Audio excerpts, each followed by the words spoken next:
All right. Well, we're going to move on to the second part of our call, which is Patrick Jenkins. Patrick, there you are. How are you? I am You are- good. Patrick, I'll let you introduce yourself, but this next part of our conversation has to do with the new legislation going into Albany for New York and about paying one fair wage and the conversation that we've been having about creating incentives for restaurants. And I shared with Patrick that we had this discussion last month and were unable to kind of come up with any real incentive that made a difference in terms of tax breaks or credits or whatever. But Patrick has a whole lot of other ideas, having worked in the legislation for a long time. So I'm going to let Patrick introduce himself. Hey, thank you, Betty. Good afternoon, everyone. Look, as Betty says, we've been working in New York to pass one fair wage. I know that the campaign has been here for close to 10 years, trying to get across the finish line. Um, and we do face intense, of course, opposition from both the New York Restaurant Association and the Hotel Trades Council, a very powerful union here in New York. And But our pursuit, as we approach this year, heading into a budget season in the New York legislature that starts kind of now, but the session starts January 8th.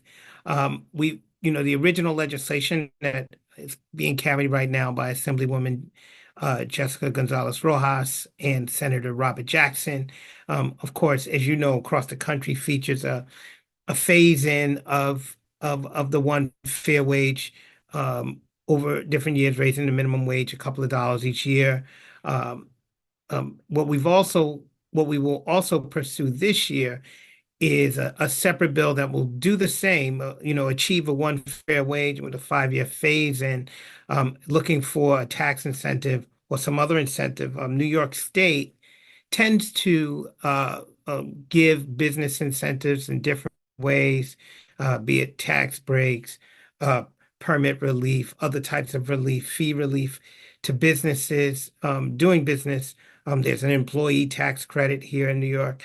There are various methods that New York uses to encourage or incentivize business here. And in New York, we've also, as we've eliminated the tipped wage, or for most industries, and the last one remaining actually is the restaurant industry. So we hope to find, and we've been discussing with the governor's budget director, Blake Washington, of the possibility of finding a way to offset the increased wage with some type of tax incentive or fee incentive with the state that will basically be dollar for dollar trade-off for the employer, but puts money in the workers' pockets.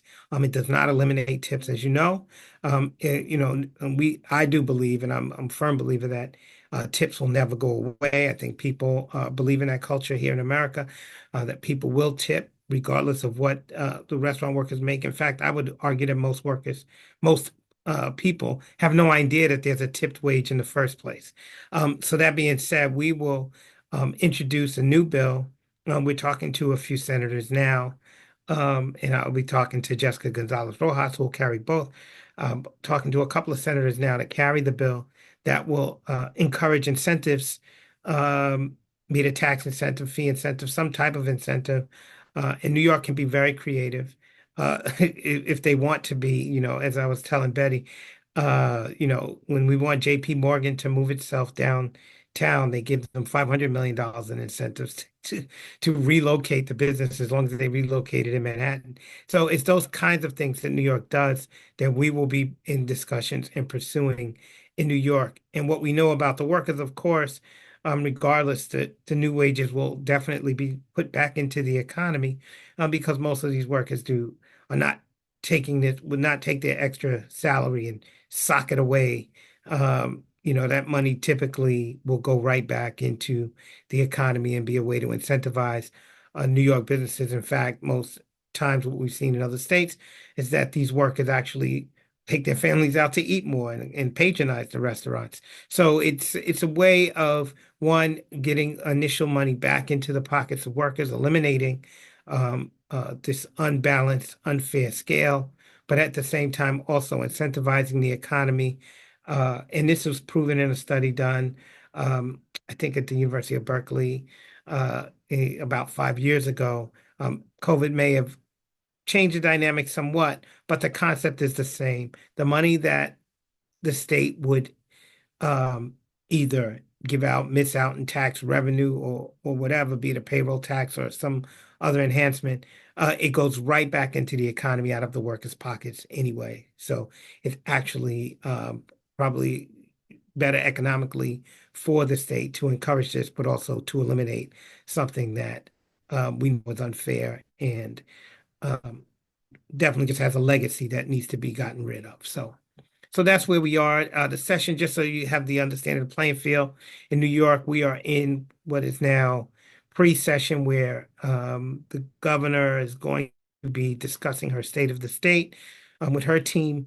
After Election Day, they go into high gear, planning their budget introduction. They introduce their budget somewhere between January 17th and January 31st. The governor gives her state of the state on January 8th, and then a budget presentation after that. And then we go into regular session where there are huge discussions that go on. And then the individual houses, the Assembly and the Senate, release their budgets around the second week of March. And then for 2 weeks after that, they go on to try to adopt a budget by April 1st. Um, we want to be a part of that discussion when they're discussing money in the state, as part of this bill. Of course, in New York, the legislation goes, you have the budget session, you have the normal session, which goes from April 1st to June.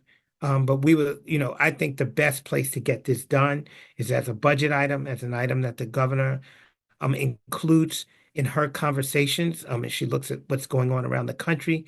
Governor Hochul's trying to be a national figure. Um, we can figure out a way to eliminate this tipped wage, enhance it for the employers, as well as help the workers and going forward. So if the governor can find it, and we continue to have these conversations with her team. She just had a huge turnover in significant team members. Her council has moved on, and in this process, the council has a huge amount of weight. The new council that started on September 30th and has been getting up to speed on the 400 bills she has left over from last year, let alone start on working on what's happening next year. So that's where things stand. We look to hit Albany running on January 8th to make sure that this is part of the real discussion that goes on between January and April. You're on mute, Betty. There we go. So I have a question. So we're really clear in terms of as we look at the increase in wage from 10, whatever it is, to 15, it's something like that, and the Yeah, increase in the phase up. And we're looking at what that means per employee in terms of a dollar amount, and then looking at what kinds of incentives make sense for that offset, correct? correct. Yeah. So I think it's important to kind of get a picture of like making sure that those offsets are significant enough to encourage restaurant owners, maybe even to go all the way to the full wage in the first year. Yeah, I mean it's interesting depending on where the budget stands. We don't have a budget outlook as of yet. Having anywhere between a immediate to a 5-year phase in is important. I mean, in order to make it more palatable for the budget hawks, I will say that the governor's budget director is more on the conservative side than the progressive side, which makes this a hard conversation for us with him. But at the same time, we have a large amount of familiarity with him. He was formerly the budget director of the Assembly and assistant budget director of the Assembly. We have a longstanding relationship, so we understand how things work. But the governor herself is actually um, also a fiscal conservative, but she's also not. She's also very political in how she operates. And sometimes, in people in her circle, her chief of staff is a progressive. Her secretary is progressive. Hmm. Hmm. So they have we have enough knowledge of her team, where, we know which buttons to push, to get our case heard in the most fair way, in a way that also can push back on the conservatism of the governor and her budget director. Yeah, yeah. Okay. Um, are there any questions from anyone? Does anyone have a specific question for Patrick? Yeah, yeah. I've actually got one I've been curious about. Maybe it's to the both of y'all. If this legislation passed, what does it look like in terms of an individual restaurant worker, right? What is their pay? What does their life look like right now? And what does their life look like if this legislation passes? Sure, in its current form, and as we've contemplated it as a dollar per hour per year increase. Right now, in New York, the tipped wage is 66% of the minimum wage. Uh, we see it as, of course, it goes right into the worker's pocket. And for the employer, of course, it's, you're talking about, and not many people in the restaurant industry seem to work 40-hour weeks, but just to do a standard back of the envelope calculation, it's $40 the first year, $80 the second year, and so on. Um, and the establishment would have to figure that out. It's a dollar per worker hour going forward. So, and that's what we're looking to get the governor and the government to, in some way, incentivize or subsidize in order to make it happen on the part of the employer. Mhm. The impact it has on employees is that for tipped employees, it levels out their week to week pay. You don't get these crazy swings between we had a party last Friday night, but a rainstorm the next night. And so my pay spiked. And then all of a sudden I'm worried that I can't make rent the next week because the tips weren't any good. Right. So my employees already make a full minimum wage. So their base pay is a lot more stable. And if the legislation passes, it should pass with the ability to share tips with the back of the house, which will provide that for the entire restaurant. And what we found in our restaurant is the broader we spread the tips. So like we do a weekly tip pool. Most restaurants do a per shift tip pool, which means you are more directly impacted by specific tips by specific individuals, which, that means you get a greater benefit for somebody that's really generous, but you also, the jackass that wants to leverage his tip to sexually harass you, if you're only getting a small percentage of that tip, then it's not as much pressure on you individually. And so, the hope is by spreading the tips as broadly as possible, some of the worst parts of the tipping system get ameliorated. Is that a good summary, Betty? Yeah, that's excellent. I couldn't have said it better myself, Mike. That's Yeah, great. thank you. Yeah. And it's the sharing and the spreading of the tips, which is, I think to me, as someone who worked in the back of the house, like awesome. I keep thinking about how wonderful that is and the ability to do that. And it's allowed in every state except New York and Massachusetts. So Right. Yeah, one of the stories I tell about sort of the inequity of the tipping system is I used to manage a restaurant whose biggest night of the year was Thanksgiving, and you got killed. It was a long service, it was brutal, everybody was killed, but it was the waiters made the most money they made the entire year that day. And I had to go around to them individually and say that under no circumstances were they discuss what they made that night over the post shift beer because it was going to destroy morale in the kitchen because those guys are still making the same not great wage, yeah. right? And it's that inequity is really unhealthy for the culture of restaurants. And so anything that ameliorates that is a net positive. Oh, Mike, I would love to have you come and talk to Massachusetts. Oh, look, I was about to say the same thing. I said, Nyla, let's make sure we have Mike on the list to make his way to Albany once or twice, maybe to speak to a few folks as well. It's so really true. I mean, I worked for a restaurant in San Francisco. I did payroll for a restaurant in San Francisco that I think it's now a two-star Michelin. It's a really high-end restaurant, and the servers would walk away with, 3 grand a pay period, cleared 3 grand. And this was before tip sharing. And the guys in the kitchen, there were guys in the kitchen who weren't making any money. They were all staged. I mean, it was ridiculous. And when I showed the owner the payroll once, he goes, "Oh my God, this is ridiculous. I think I'm going to fire all the servers and just send the kitchen out to do the service."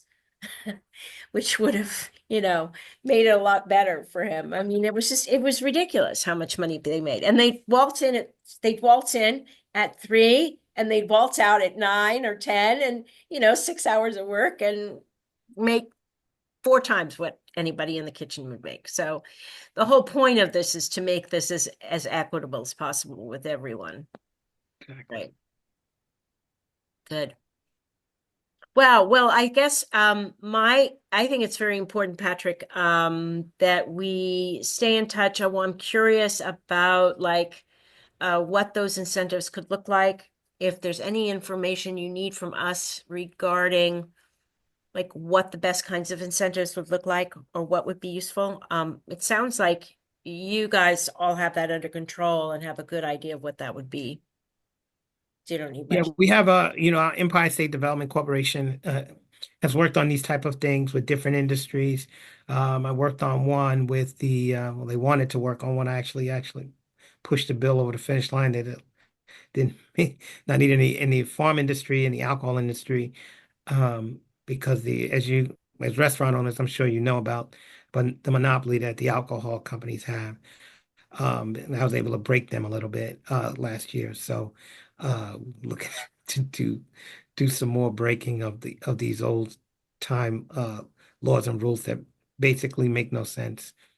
There are many in the alcohol business that don't make any. Yeah, well, we were able to get a shipping bill passed this year, despite the protestations of the 2 or 3 distributors we have in the state, that now local farmers can ship to New York residents. They were not allowed to.